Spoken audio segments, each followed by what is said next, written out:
Okay, we are now recording to the cloud. This is going to be a histology lecture. I'm breaking histology down into an epithelial lecture, connective tissue, bone and supporting tissue lecture, and then muscles and nervous system lecture, or muscles and nervous system tissue lecture. Big difference between those two things. So we're going to have 4 shorter lectures instead of 2 monster 2.5-hour things like we usually have. So I am recording now. That being said, let's go ahead and switch to our regularly scheduled PowerPoint. Oh, wait a minute. This is raw images. So I actually want to go to the other file, which is lecture. Here we go. Okay, so histology is otherwise known as the microscopic study of tissues. Now, tissues are large groups of cells. Let me just stop the share here and reshare because I don't know if this is properly on the screen here. Now this should work for everybody. In the past, we've had issues with certain operating systems on certain computers where this wouldn't show up even though it's visible to most folks. Okay, so tissues. They're large agglomerations, groupings, coming together of cells. And they do this, they come together to do a job collectively that individually they cannot perform by themselves. In the human world, a good example of this might be pouring a concrete foundation for a big high-rise building.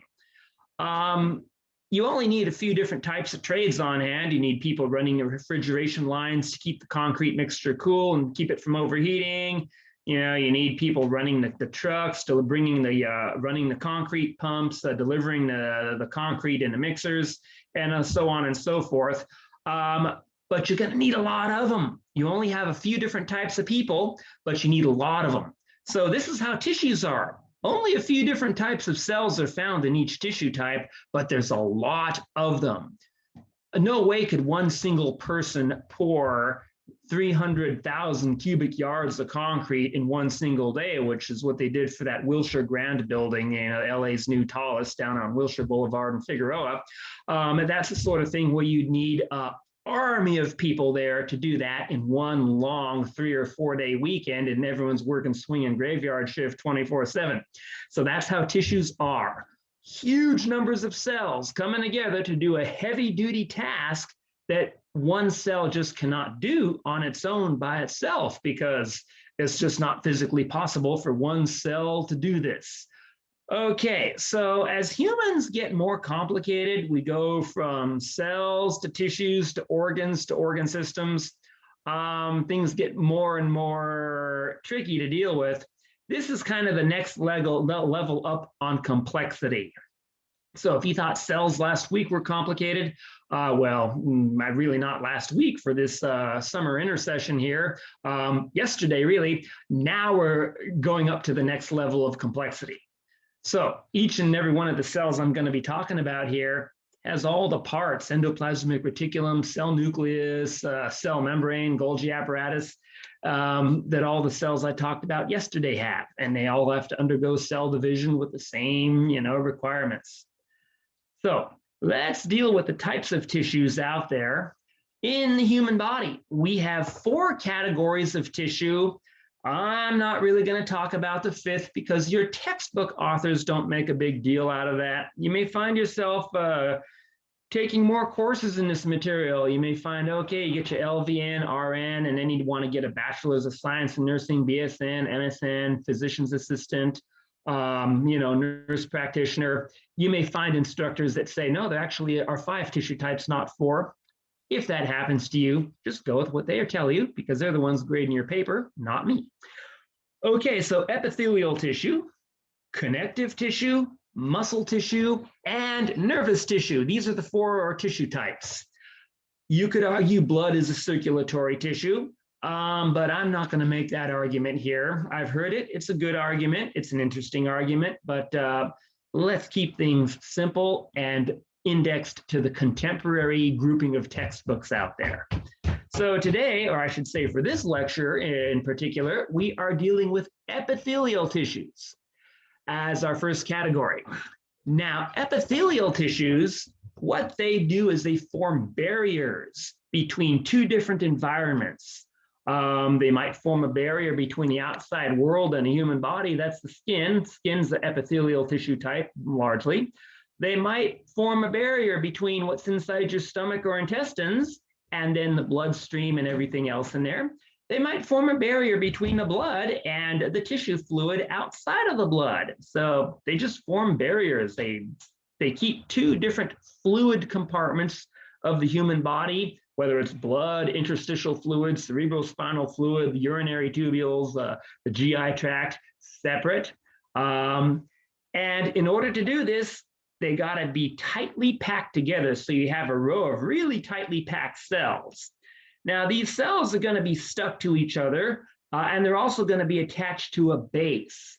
So this thing we call a basement membrane here, I have it shown on this diagram here, is this kind of thickish red line here. That's just a layer of ECM, extracellular matrix. Proteins are secreted by cells. The cells sort of build their own little structural framework on which to hang, kind of like people might build a city with streets and freeways and avenues and hospitals and schools and city hall and financial district and malls and houses. We build this external physical structure called a city, and we anchor ourselves in there. Where do we live? Where do we work? Where do we spend our time?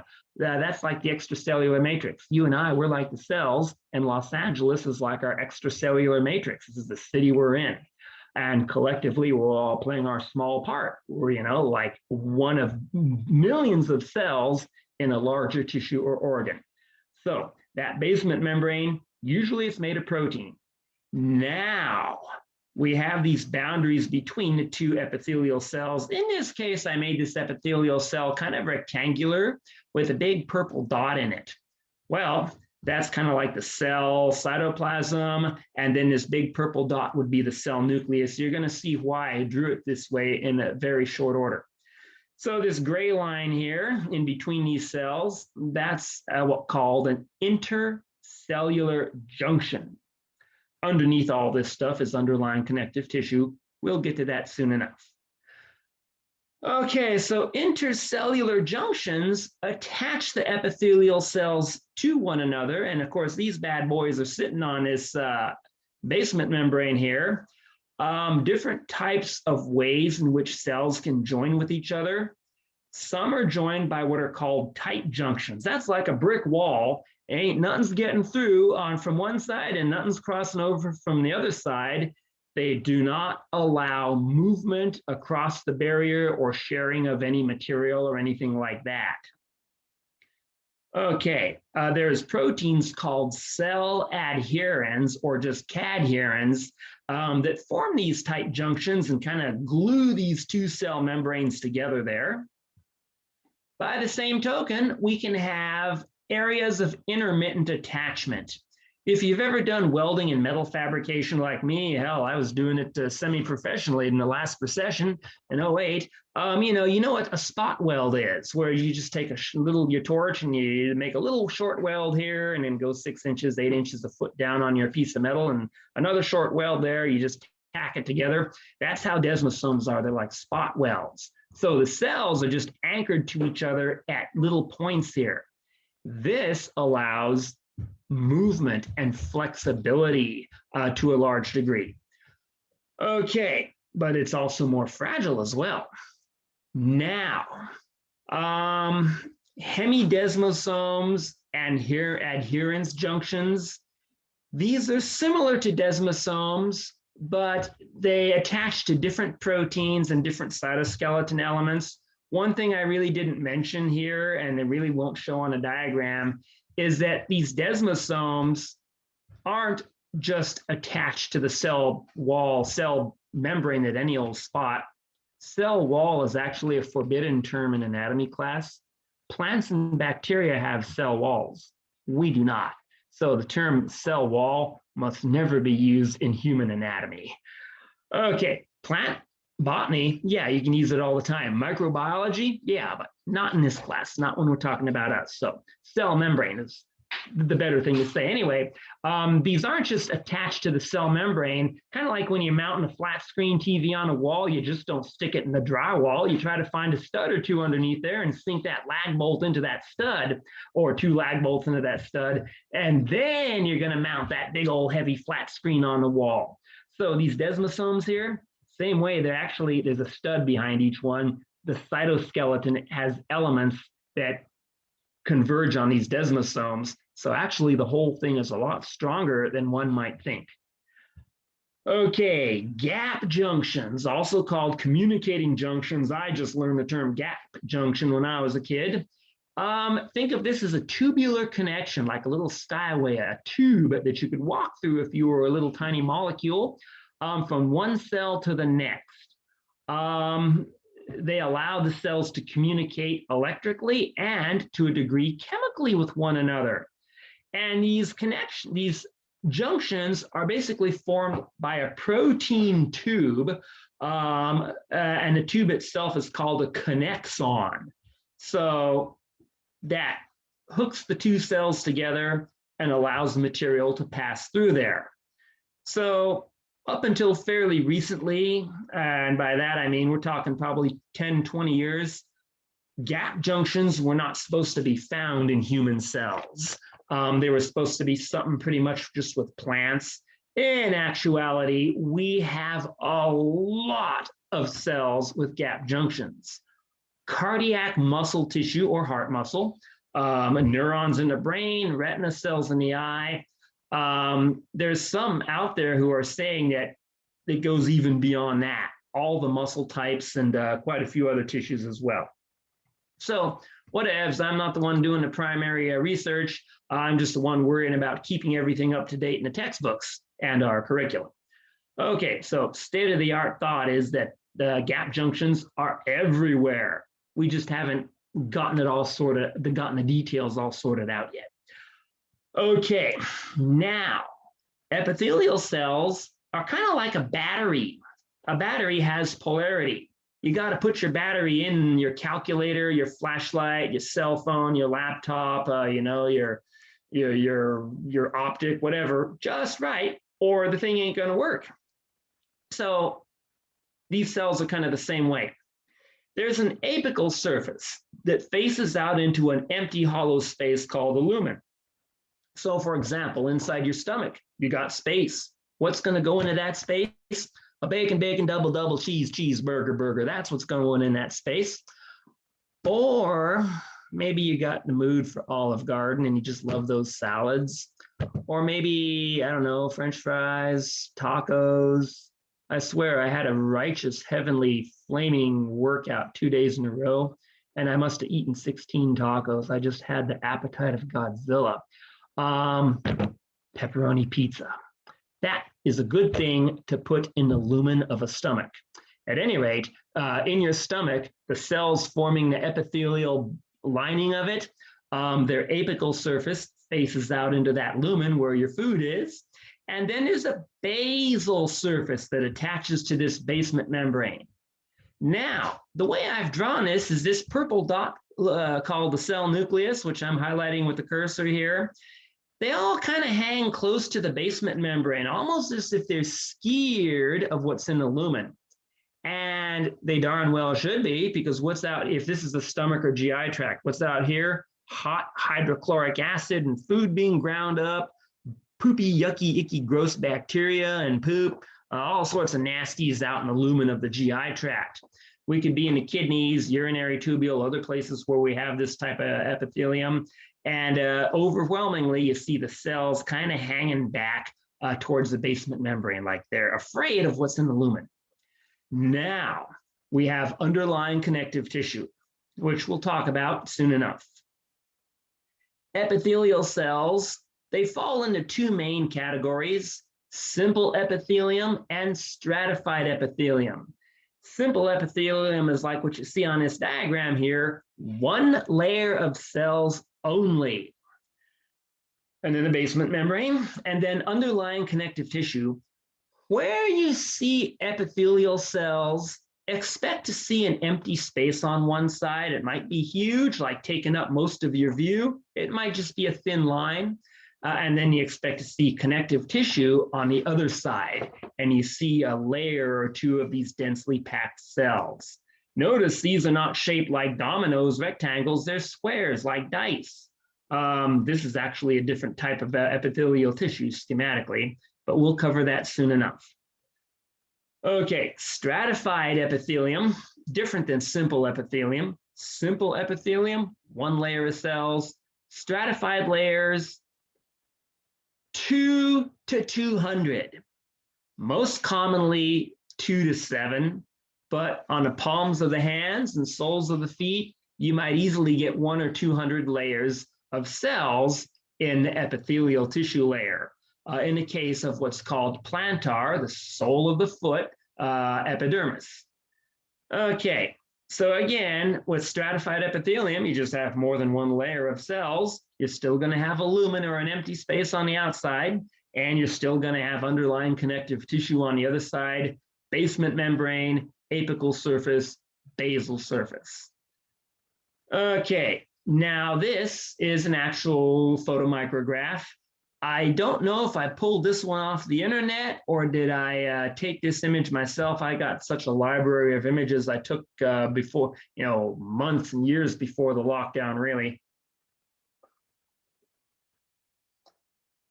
But when the lockdown hit on March 13th of 2020, I knew it was coming a week ahead of time. So I just was frenetically ramping up the number of photographs I was taking of our slides in SOS 103. You can see the space here, this empty space here, the lumen, and then you see this nice little row of epithelial cells. You see the individual cells. I'm highlighting them with a cursor. You can clearly see the cell membrane and these dark purplish pink things in here, the cell nuclei. So they're lined up in this beautiful little row here.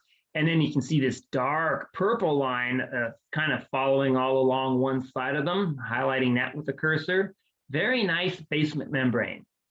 Now, were we meeting in person and you guys were spending 2 hours in the lab session looking at all these microscope slides, really more like 3 hours, you would notice that the vast majority of everything is pink and purple. Typical human histology slides, you're going to have two chemicals. One's called hematoxylin, which sounds like scary stuff, doesn't it? The common term for that is logwood. It's just basically powdered material from a gum arabic tree. I think it's not neem trees. They're these trees that grow in Arabia and North Africa, and they produce this material, which is very good at staining anything pink. It binds to cell membranes, phospholipid bilayers and organelles, and it colors them pinkish. And then there's another dye called eosin, which binds to acidic things like DNA and RNA in a cell nucleus. Hence, the nuclei have this purple eosin accumulation in them. So we call these H&E stains for hematoxylin and eosin, H&E preparations, H&E slides. Okay, now we got stratified epithelium. Previous picture, lumen, underlying connective tissue with two basement membranes and two layers of cells, simple epithelium. And on this one, underlying connective tissue here, empty white space lumen, and I see 1 and 2 layers of epithelial cells. Now, sadly, the basement membrane here is not that visible. I actually do see a little bit of it here and there. Let's go ahead. I have this protected. I'm going to do something here. Can I enlarge this? Oh, no, this isn't one of my images. Okay, now I can enlarge it. My images that I took personally, I leave them at high res. So while it does slow down PowerPoint loading and uploading and downloading, we can zoom in and see stuff anyway. So you can just barely make out a very faint line of basement membrane along some of these here and there. A lot of collagen fibers down here, and the cells that build this collagen tissue, connective tissue matrix, which are called fibroblasts. But again, we're talking about this epithelial stuff here, not the collagen. Where you see epithelial tissues, expect to see generally, but not always, a lumen on one side and underlying connective tissue on the other. Okay, I'm going to shrink this back down here and go to the next image. So we can take epithelial tissues and classify them according to how many layers they have, simple or stratified, and the shape of the cells themselves. So we have squamous or squamous, however you want to pronounce it, cuboidal, columnar, I should say simple squamous, simple cuboidal, simple columnar, and then stratified squamous, stratified cuboidal. Stratified columnar is really rare, but the only place they're going to really find that's maybe in the stomach. And then we have this weird stuff called pseudostratified columnar. It looks stratified, but it really isn't. And then transitional, which actually is kind of stratified, but it's also very stretchable, unlike most other things. Okay, so let's just deal with the very first one. Were we meeting in person, we would have looked at simple squamous epithelial cells. Well, we would have looked at squamous cells, period, not necessarily simple. When we did our cheek cell preparations, when we scraped the inside of our cheek with a toothpick, smeared it on a microscope slide, added methylene blue, and then put the cover slip on there. A squamous epithelial cell is shaped like a pizza. You look at the pizza from the top, you see a big round thing. Then you look at that pizza from the side, you see a flat looking thing, or kind of like some of those tropical fish like Dory from Finding Nemo, you know, broad and oval shape from one angle, and then coming the head on, it's this skinny little looking thing.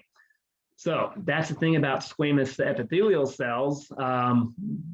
They're flat, like a dish, like a pizza. So a good cell image, you'll see the cell nucleus, the nucleolus inside there, so on and so forth. Now, we got two images here. This one I'm circling on the left is basically from a frog skin, although I didn't label that here. If you were to be able to do what Stewie Griffin did in that one episode of Family Guy, where remember his dad and mom want another baby, and Stewie's thinking, oh crap, I'm the baby in the family now, I'm the youngest. If I'm not the youngest anymore, I'll have to share resources and attention and toys and money. So he builds that little amphibious spaceship of his and shrinks it down and goes inside his dad's bloodstream to kill off all his sperm so he doesn't get any siblings. Well, if you were Stewie Griffin or with him inside that little submarine spaceship thingy he built, this is what you would see traveling around inside of lungs and blood vessels and stuff like that. Now, this is a lower magnification, the slide on the right. This is the image of lung tissue. Looks pretty healthy to me, where you got these thin little lines of epithelial tissue. So we got a top view and a side view here. Simple cuboidal. Actually, you know what? Let me do something real quick. Let's go to this side view. Oh, I'm just trying to magnify this as much as I can. Let's see what I can pull off here. I'm just trying to get it so we can see these darker raspberry pink cell nuclei in here and the lighter pinkish staining cytoplasm. But this is at pretty low power magnification. And even though that's a fairly high res image by itself, there's just no way I can blow it up that much. Any further magnification digitally would just be pixelating it. Okay, simple cuboidal. The textbooks are all going to say the cuboidal cells are cube-shaped, like dice that you throw at a craps table in Vegas. Yeah, no. On all the slides we get, they're very rarely cube-shaped. They're usually circular to rounded off, to the point where about the only good gauge of this being cuboidal epithelium is that they're about as tall as they are wide. Very seldomly do you ever see stuff the way it's shown in textbooks when it comes to simple cuboidal epithelium, and quite frequently simple columnar as well. So this is a perfect textbook diagram, and this is a more realistic image. I'm not really supposed to say this, but whatever you get out of a textbook, take it with a grain of salt. In the real life, in the real world, outside the textbook, outside your college course, things are going to be more complicated and more variable than your typical life sciences textbook will indicate. The illustrations in textbooks are just averages that are the most common thing you're supposed to see out there in a real practicing world in the healthcare business.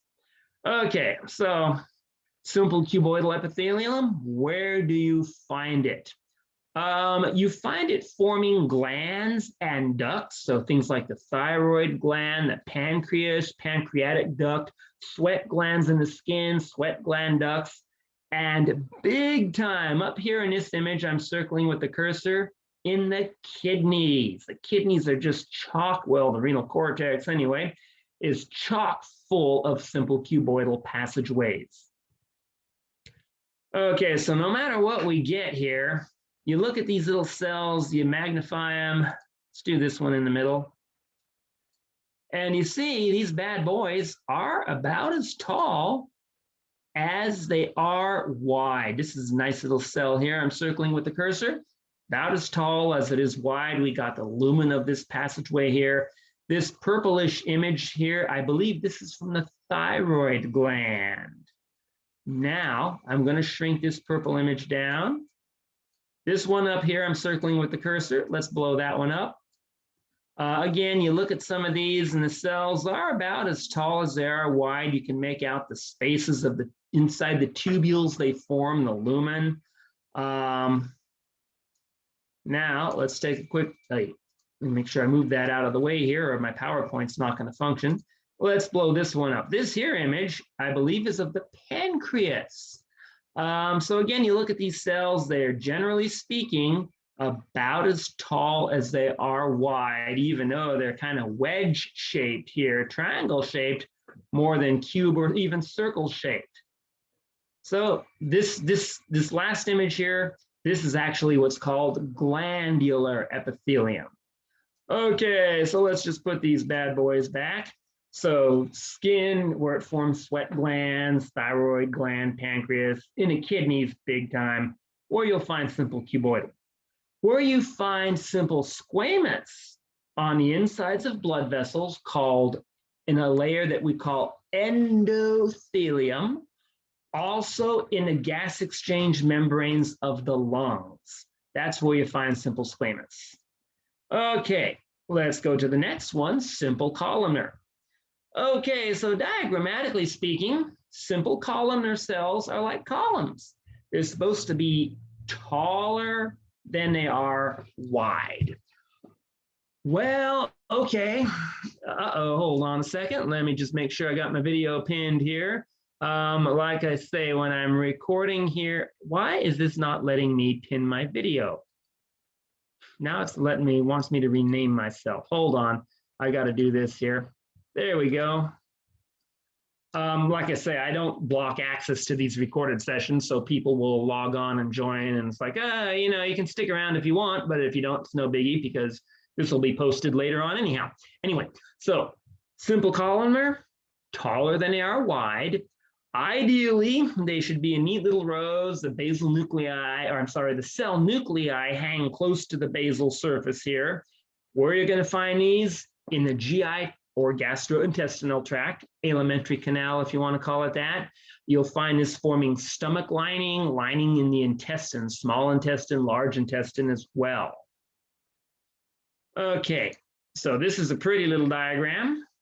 In the real world, this is about as simple and as close to the textbook as you're gonna get.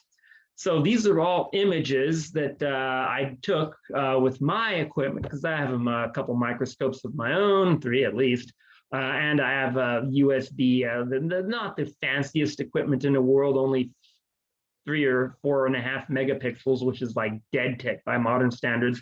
But I was able to pick up a USB microscope cam for like under $80 shipped and tax included. So I did. This was back in like 2016, 2017. So I'm able to capture these images myself. Anyway, you look at these and you see that, oh, okay, we got this awesome little row of cells here. And even though it does zigzag a lot in all of these images, we look at this one. And indeed, the cells are taller than they are wide. We got this clear empty space of lumen up here. We see the purple staining cell nuclei do hang back from the apical surface here. And there is that aforementioned underlying connective tissue here. Now, it's worth mentioning also that there's simple squamous here forming these little blood vessels. You see this little pattern I'm circling with the cursor here and one here. These are actually little blood vessels called capillaries. And simple squamous forms the walls of the capillaries. And then we have underlying connective tissue here. Some of this really deep pink stuff here has suspiciously like certain muscle fibers, what we call smooth muscle tissue. Anyway, you look at any given microscope slide in a student slide box, and very often you'll see quite a few different tissue types in there, and not just what's labeled on the label on the slide in the box. Okay, so we got simple columnar epithelium all over the place. Usually you're going to see it zigzagging like this. Now, ciliated columnar epithelium is like, really it should be called simple ciliated columnar epithelium, is basically columnar epithelial cells with a row of cilia on top.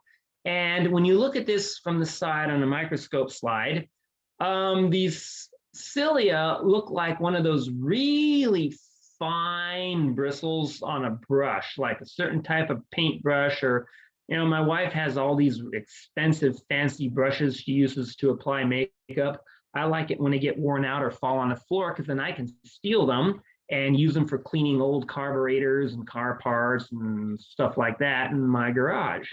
Of course, I'll dip them in WD-40 or degreaser and clean out old, you know, car parts, and they're not going to be used for makeup after that, that's for sure. But the thing is, it looks like a really fine brush bristles here. So this layer of cilia has been called a brush border.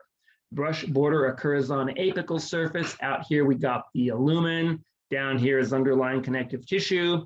Cell nuclei show up purplish colored, and then the cell cytoplasm with all the rest of the organelles is this pinkish view. And we even have a rather discrete, identifiable purple line here, basement membrane. This is like God tier histology preparation here. This is an insanely good slide. One of these years, I'll get the chemicals off of Fleabay and spend the time making my own slides, but right now, that ain't gonna happen. I'm wasting my life playing video games if I'm not playing around with real estate or teaching here. Okay, so this, oh, and by the way, where do we find this tissue type? Guys generally, actually, that's not true. Guys may have some of this, but the ladies have this tissue type in what are called the fallopian tubes in a reproductive tract, going from the uterus, either side of the uterus, to out where the ovaries are. Now, supposedly in a place called the epididymis, guys may also have some of this tissue type that help move along sperm. Sperm, when they're just formed in testicles, they don't know how to swim yet. It takes about 8 weeks for them to get their stuff together to where they can swim and actually know how to. Now, pseudostratified ciliated columnar epithelium. If I try to say that one more time, pseudostratified ciliated columnar epithelium, my tongue's going to get tied up in a double fisherman's knot, and I won't be able to talk, and I'll have to end this recording. So from here on out, I'm going to call it PSCC. So PSCC is short for pseudostratified ciliated columnar epithelium. Okay, an awesome slide. You'll see the cilia here. This is just a stock photo I pulled off the internet because it was good. We find this in the air passages of the lungs and in the respiratory, what we call the upper respiratory tract as well. So these are mucous membranes, and you have these cells here that have this open, lighter textured appearance inside them, the lighter colored granular texture inside, as opposed to this more color dense pink and purple area here on these two. That's what these goblet cells look like. Goblet cells release mucus. That's where boogers and loogies come from. This is called pseudostratified because it looks like there's more than one layer. But in actuality, it's not. We have all these cell nuclei, but they're not necessarily in a single row somewhere at near the basal surface, basement membrane. Others are a little closer towards the apical surface of things. Best way to think of these cells is like if you've ever played the game Twister, which we used to do when I was in college. More alcohol you had, the better the game was. Or depending on your perspective, the more cringeworthy and requiring of eye bleach it was. It all depends. With a game of Twister, you spin this little thingy and it tells you whether you got to put a right foot on a certain colored square, like a red square, yellow square, green square, blue square, or you put a left foot or a right hand or a left hand. And everyone would be in these god-awful, awkward positions, all spread out. But at nowhere at any point was anyone not touching the ground with at least one hand or foot. So all these cells you see here, each one of them is touching the ground here at some point in this image. They may wrap and bend and arch over each other, but they all got one foot on the ground.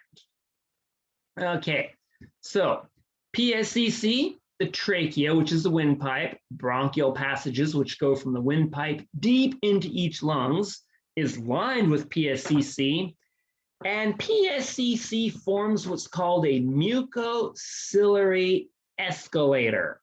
It's like the escalator at the mall that takes you from the parking area to the food court, or from one level of stores to the second level of stores. You have a layer of gooey mucus here, and mucus is a sugar protein combo. We call it glycoproteins. It's sticky like glue, like boogers, for wet, fresh boogers, not the dried ones, but the fresh ones that are all gooey and sticky and stretchy. So these cilia are going to whip back and forth, and you'll have the goblet cells burping this mucus out on top. And then the cilia themselves are bathed in a layer of thin salt water, so they can whip around.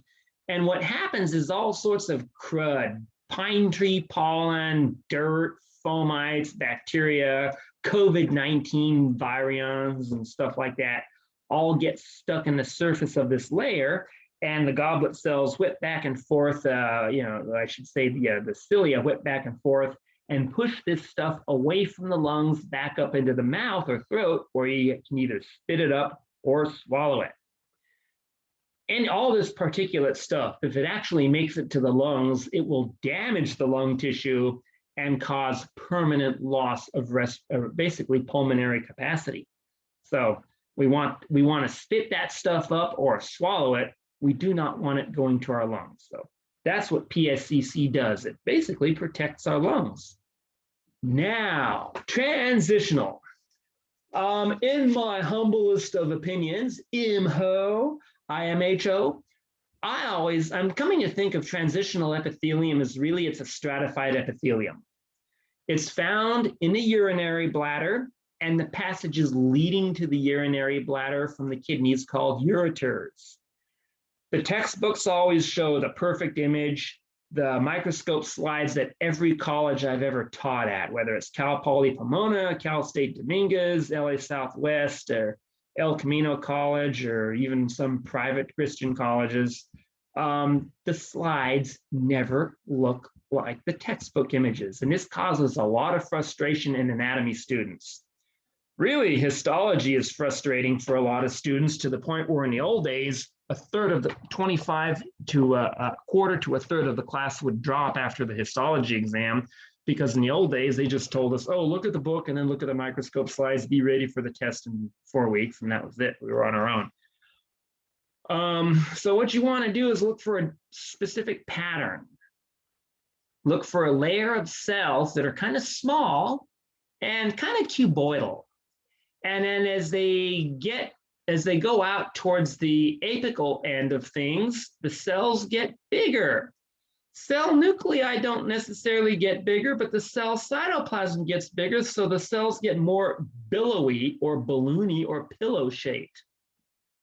That's what's worked for me. So this is an image out of some textbook somewhere. We got the basal layers down here where the cells are kind of small. And then as we go out to the apical surface and then to the lumen of the urinary bladder out here, note that the cell cytoplasm gets bigger even as the cell nuclei approximately stay the same. So these cells are, the cytoplasm is bigger, they can have this pillow or cushion shape to them. And that's your best way of diagnosing that you are looking at basically transitional epithelium. So transitional is stretchable. Okay, a lot more to say about this stuff, but we'll get to these images after this. Stratified squamous epithelium forms the epidermis of the skin. It also forms the lining of the esophagus, which goes from the mouth to the stomach. The rectum, which basically goes from the last terminal portion of the actual large intestine or colon to the anus, and the vaginal canal as well. There typically is going to be from 5 to 7 layers in the esophagus, rectum, and vagina, and maybe on some thin areas of the skin, like the armpits or parts of your body that don't get exposed to abrasion, like the palms of your hands, soles of your feet. And then if we get to the palms of a person's hands, maybe 100 layers, especially if you work with your hands, do masonry work, welding, carpentry, construction trades. And in the case of the feet, 200 layers if you like to walk around barefoot or stuff of that nature, go to the beach a lot.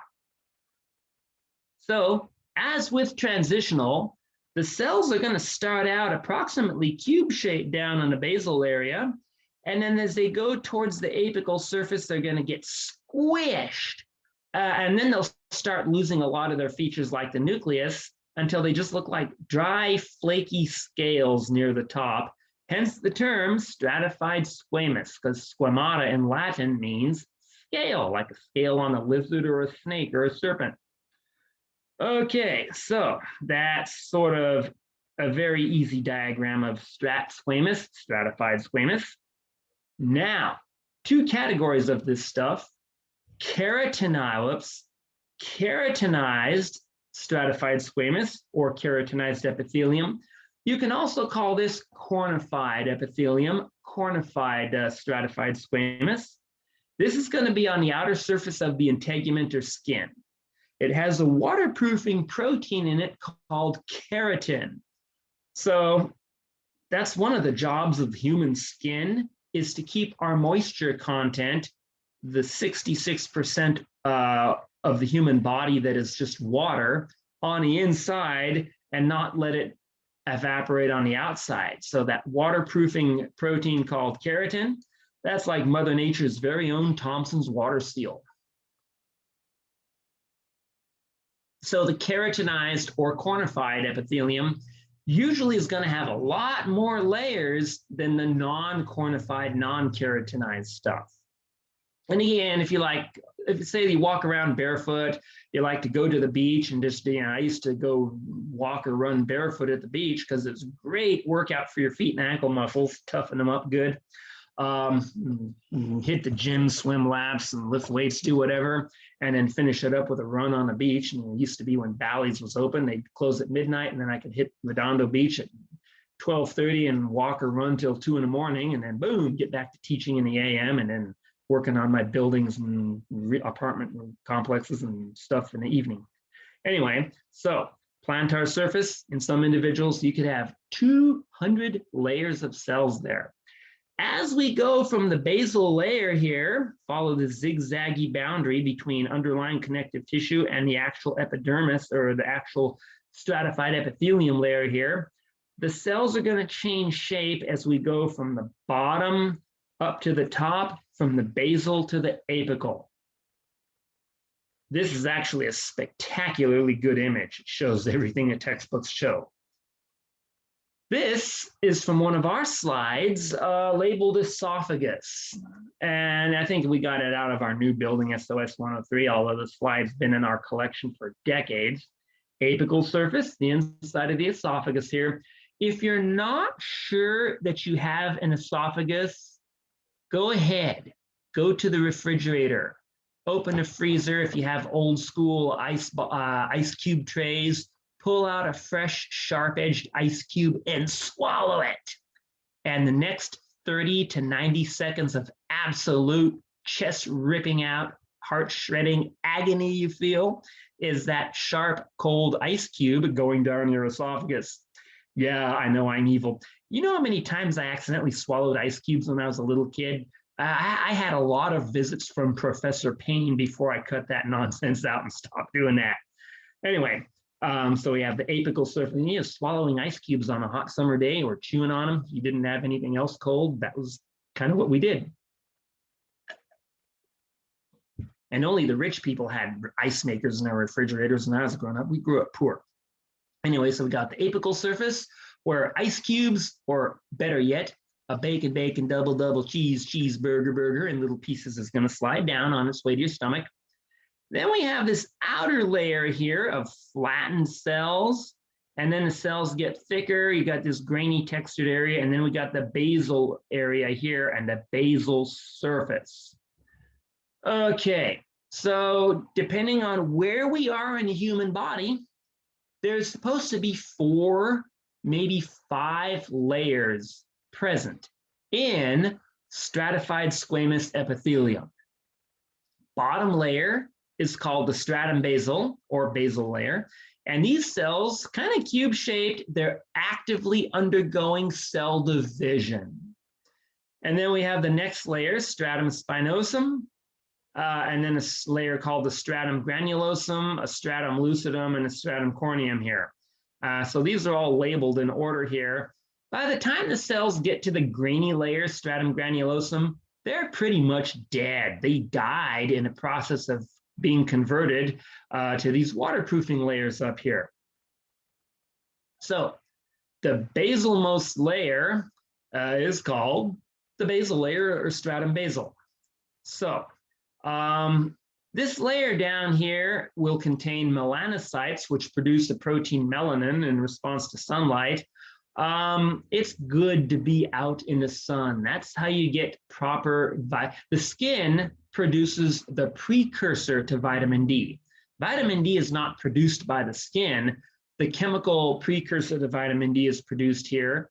Then it goes to the liver, and then it goes to the kidneys where it's transformed into its final form. And then vitamin D does its magic with the immune system and promoting calcium uptake in the large intestine and all that stuff. Okay, so technically the skin produces what's called calciferol, goes to the liver, gets converted to calcifediol, which then gets converted into calcitriol by the kidneys. So stratum basal, that's where that vitamin D is produced. And again, these cells are alive, healthy, and undergoing cell division as need be. Lumens out here, down here where I'm circling with the cursor, underlying connective tissue. Next layer up here is called the stratum spinosum. If you have a really good microscope slide, crank everything up to ultra high power magnification, you'll see these cells look like those little pincushion cacti they sell at Home Depot, these little cactuses with short little spines, mammillarias and stuff like that. So they've been referred to as prickle cells. Now these cells are alive, but they ain't doing so hot. They are in the process of dying. They're basically shriveling up and pulling away from the extracellular matrix. So these little extracellular matrix proteins and cytoskeleton elements are the actual spines or little pins that give them their pin-cushiony appearance. Hard to see this on an ordinary slide. Now, so I had to zoom in here big time. Let's see if I can blow this up. It's just too darn difficult. You can sort of see this clear area around them as you look how big the cell nuclei are in here. And notice everything's just shriveling up, shrinking, getting smaller and flatter as we go out here. So this next layer is called the stratum granulosum, or grainy layer. Let's shrink this photo down. So by the time we get to the stratum granulosum, the cells are pretty much dead. All of their cytoplasm and organelles have been converted to what's called keratohyalin.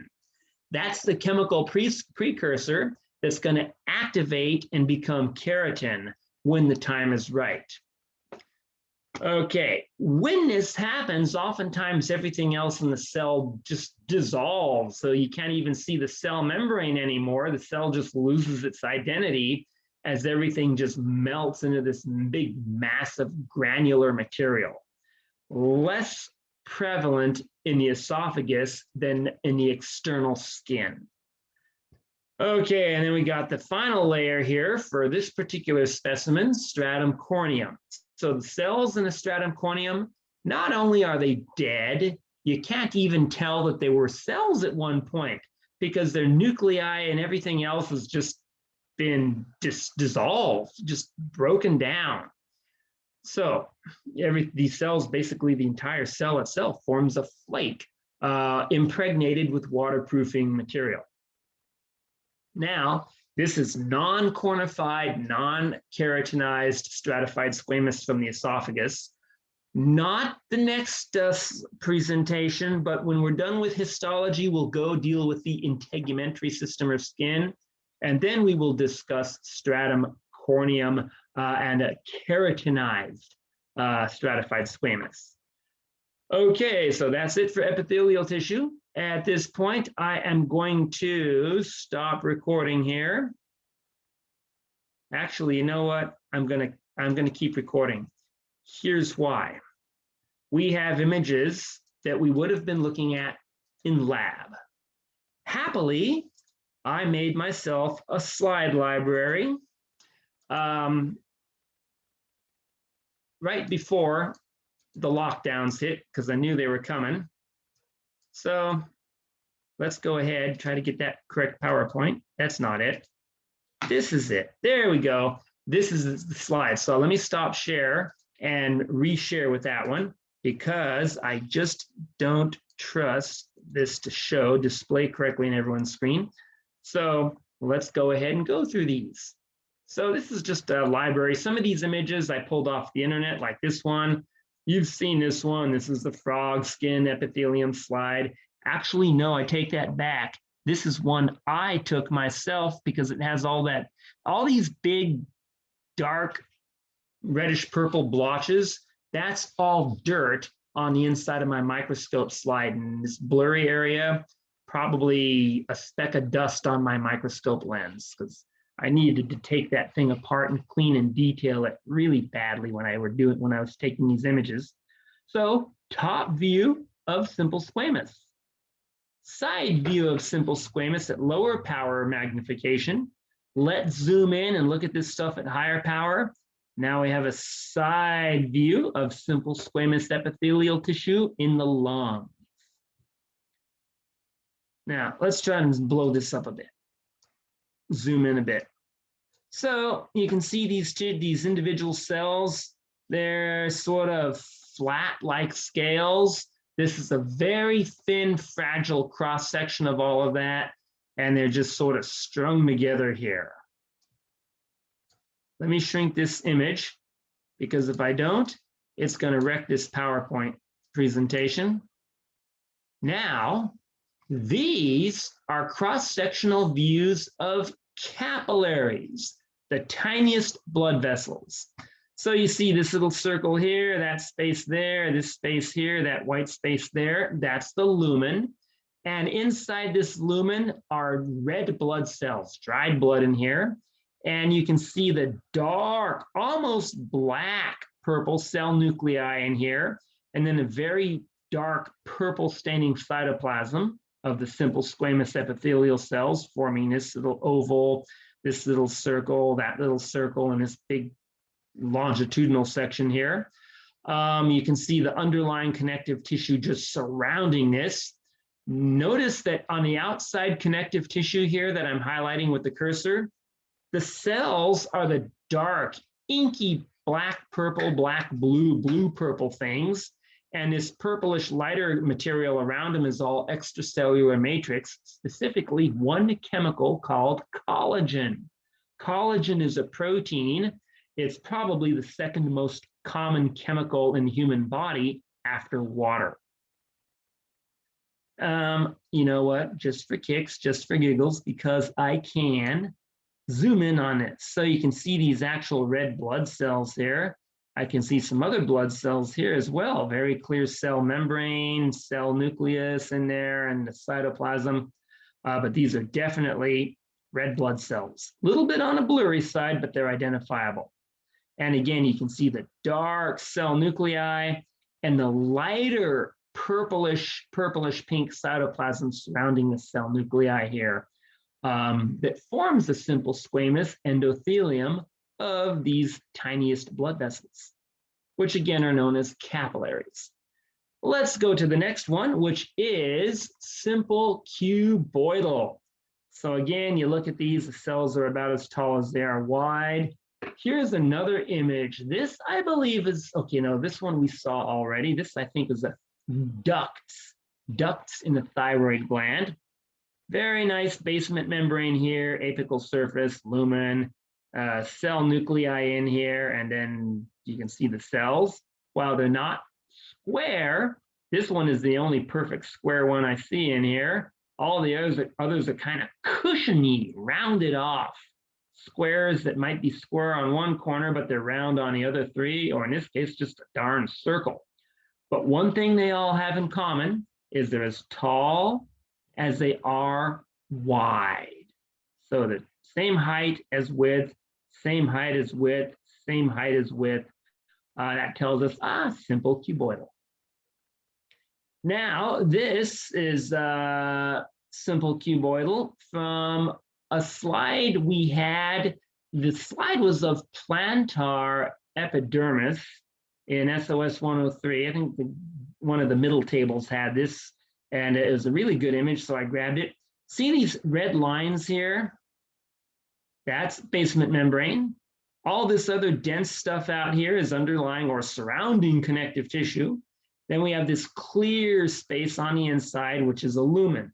And if you look at these cells up close, they're about as tall as they are wide for the most part, glandular epithelium. This perfect little oval is a blood vessel. And let's see what I can do with this. I'm just going to try to zoom in because I can.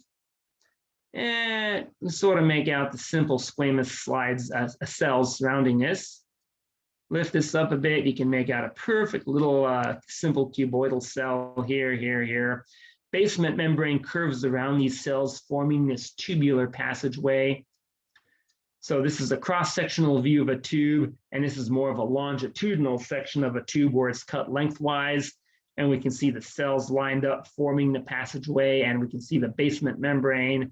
And on the other side of the basement membrane and cells from the lumen is underlying and surrounding connective tissue.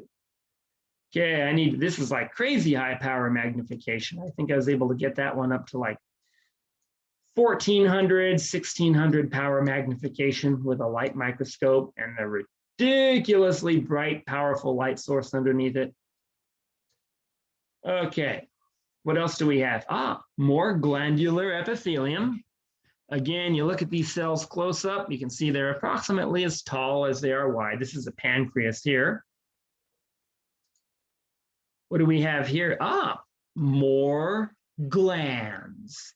And you see these red lines here, reddish pink lines, beautiful collagen fibers forming the basement membrane. You can see the cell nuclei, nucleolus, the lumen, the graininess of the cytoplasm.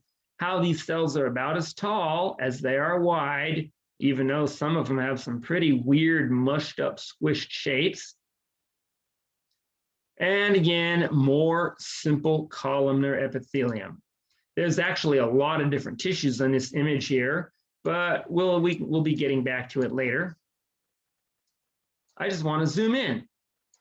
See if we can't make out this simple columnar epithelium. Again, cells as tall as they are wide, surrounded by this perfect little basal membrane, themselves enclosing tiny, small, little luminal spaces. Okay, so I need to shrink this, and then we'll go to the next slide.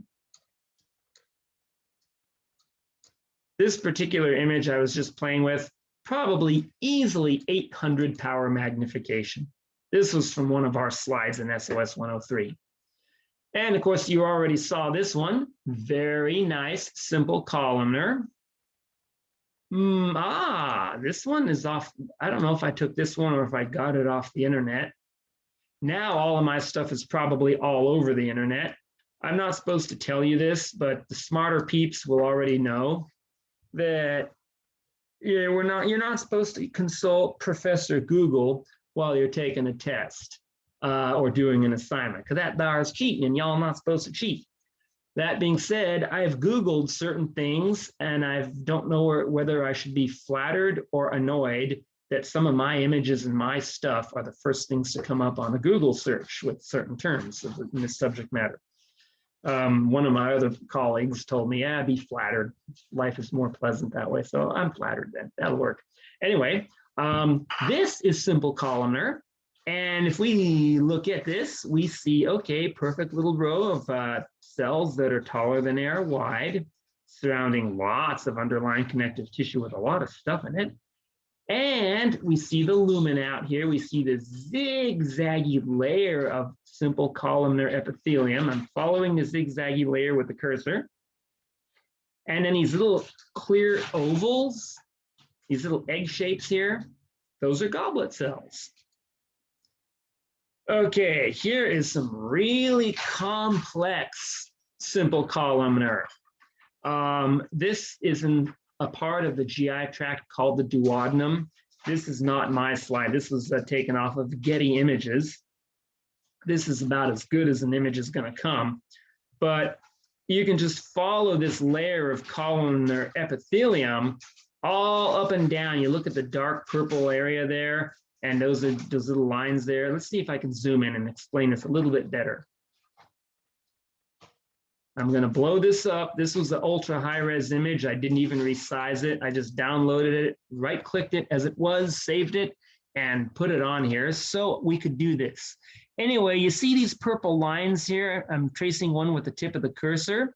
Those are the cell nuclei of the simple columnar epithelial cells. You can see a few little clear spaces in there. Those are like goblet cells. They secrete mucus. The GI tract, stomach and intestines, is basically a mucous membrane as well. There's a lot of goblet cells, lumen, and this down here, more of a kind of a cross-sectional cut. If you were to take a knife and make a cross-sectional cut of this material along this direction, you might see something similar to this. Okay, so that is a really exquisite image. I wish I had taken it, but I didn't. I don't know if my equipment is good enough to take an image like that. I probably need new lenses for my microscope because the ones I'm using now are like literally a half century old. They go back to the 1970s. Okay, so this more simple columnar, and there's a little blood vessel in the middle of this, simple squamous, and simple cuboidal glandular epithelium down below. Here we go. This little corner right here, I'm circling with the cursor where we have this sharp angle. This is that same part, higher magnification. So up here we have connective tissue. Right here we have lumen. And then we have some smooth muscle cells here. We have goblet cells, these little light oval teardrop egg-shaped structures, cell nuclei of the simple columnar epithelial cells, and we have a fairly clear delineated color-dense purplish line here, basement membrane. I already talked about this spectacularly good image. And then we have this one as well. pseudostratified ciliated columnar. These are just the same images, same images that were on the lecture PowerPoint. This was not on the lecture PowerPoint. This slide in the class was labeled pseudostratified ciliated columnar epithelium. This does not look anything at all like what we would expect to see in the textbook or lab manual illustrations if you purchased a textbook or a lab manual. This dark pinkish layer down here with some of this fuzziness, that is supposed to be cilia. And then we have the layer of cells that form this pseudostratified ciliated columnar epithelium. These are all the cell nuclei down here. Rather thick, prominent basement membrane here, and then underlying connective tissue with glands and a little capillary blood vessel there, surrounded by simple squamous. This is the lumen out here, and this is dried snot under the microscope, with probably bacteria and pollen grains and other stuff here. Okay, this image, I took this one. This was on the entire microscope slide. This was the only good part that actually showed the cilia and the brush border the way the textbook showed them. But the cytoplasm and the cells and cell nuclei themselves were much grainier. Underlying connective tissue doesn't really show much collagen fibers over here. But at least we get our cilia and brush border in this image. This is a very old slide, probably going back to the 1960s, 1950s, with a different set of chemical colorants in it, not your usual hematoxylin and eosin. And this one shows a beautiful layer of pseudostratified ciliated columnar. Brush border is there, beautiful. We have a glandular simple cuboidal epithelium donut here surrounding a lumen. And then we have lots of underlying connective tissue. These lines here are from the power watt management of the LED retrofit I put in my microscope. I bought an LED bulb to put in it because the old incandescent lamp from the 1970s was frying the live cultures for zoology class that I was teaching at Dominguez at the time. And if you've ever, it's like taking a picture with too slow a shutter speed or too fast a shutter speed on a television set. You just see lines or a fluorescent lamp. Anyway, so that's an artifact of the lighting there and the shutter speed on the camera. There we go. Crazy high power magnification of that previous slide. Beautiful brush border of cilia here. We got the cell nuclei of the pseudostratified ciliated columnar epithelial cells. We got the individual boundaries, the cell membranes there. See these lines? Let's move this stuff up. Right here, we got simple squamous surrounding a blood vessel with dried blood, red blood cells inside of it. This other stuff with a greenish yellow tint to it, chartreuse lime green color to it, that's collagen fibers forming underlying connective tissue that surrounds everything. So this was at stupid high power magnification. I cleaned my microscope up when I saw this slide, tried to take it apart in the classroom, get it as squeaky clean as the inside as I could, and grab this image. Still this dark dot there is dirt inside the scope. Carrying that scope around in the car, the way I drive, it would fall over every time I made a hard turn or accelerated. So it got dirty on the inside just from being jostled around in the car. Microscopes should not be carried around in the car a lot. Of course, that's what I do with mine because I needed it for work. Anyway, right here, this was transitional. You already saw this image, but these images are from, the slide was labeled urinary bladder of a rat. It was a rat or a cat? I think it was rat from a rodent. So a lab rat. So this is transitional epithelium. We got the inside space of the urinary bladder here. All this stuff here is underlying connective tissue, this dense red material and smooth muscle. We have a line, this purple line of the cell nuclei of the basal epithelial cells. And as we go further out, the cell cytoplasm gets bigger but the cell nuclei kind of stay the same shape. So the cells have this big billowing pillow cushion-like appearance out here.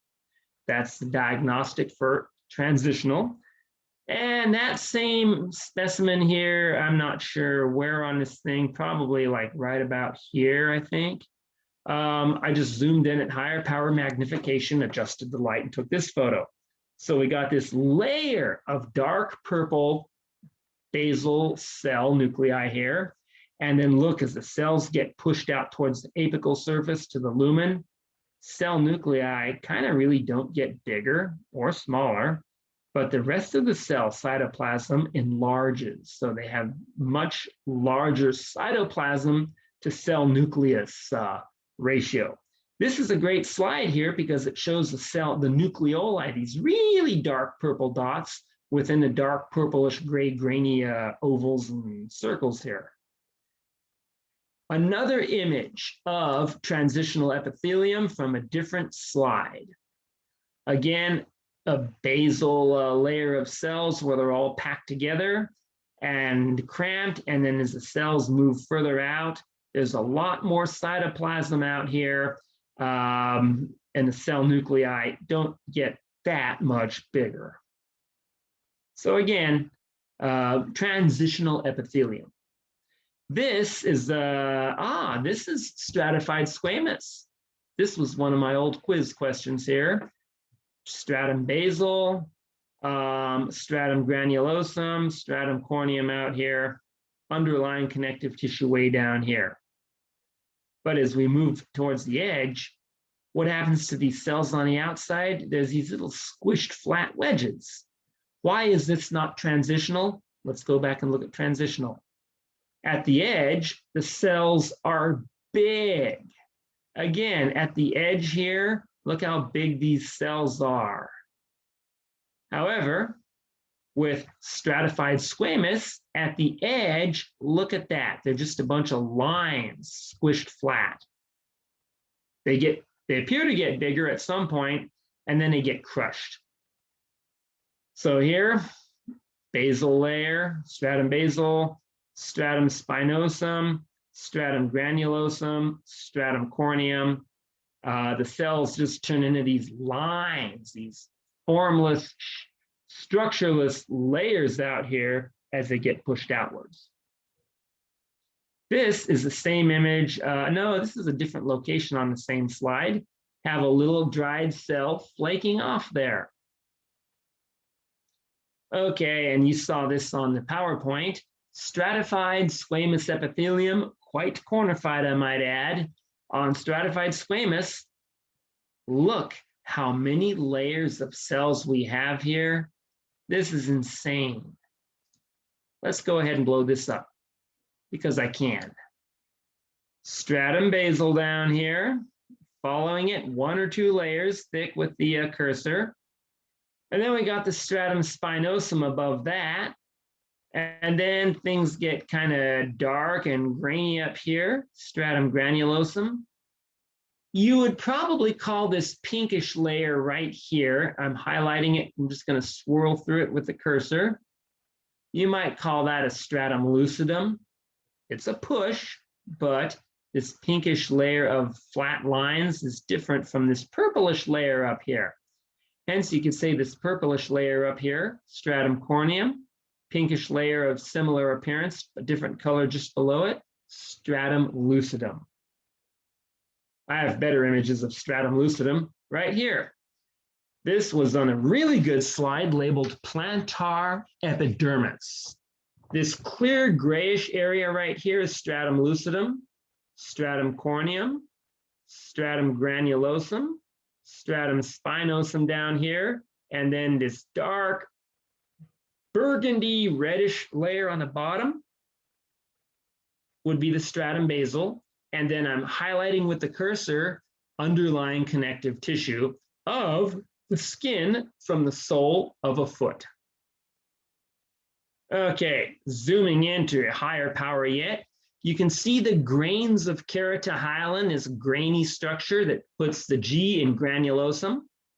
You can see that the cells of the stratum spinosum have these clear pathways around them. It looks like you can walk completely around all these cells. Why? Because they're starting to die. They're shriveling up. They're shrinking, pulling away from the extracellular matrix that holds them all together. And that's that clear area you see around them before everything just gets crushed into uniformity up here. Another image, same slide, we got a sweat duct there. Lots of underlying connective tissue here. A little bit of simple cuboidal epithelium in this sweat gland. This is adipose tissue. We'll talk about that later. Okay, stratified cuboidal, not one, but 2 layers. You saw this on the lecture PowerPoint. Here's another image. This is an old quiz question slide. Number 20, what type of tissue makes this layer indicated by 20? It almost looks like there's 2 layers of cuboidal epithelium there. That's a big duct, a big gland there. Stratified cuboidal forms.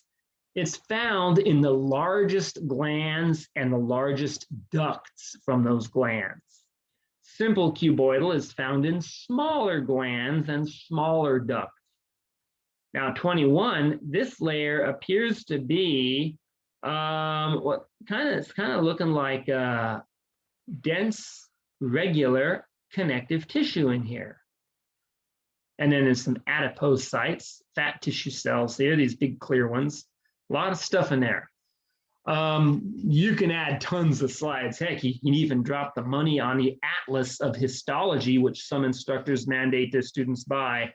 But really the best thing is to look at slides in the classroom collection itself. That's how you get experience. Okay, now I will end this share here and stop recording.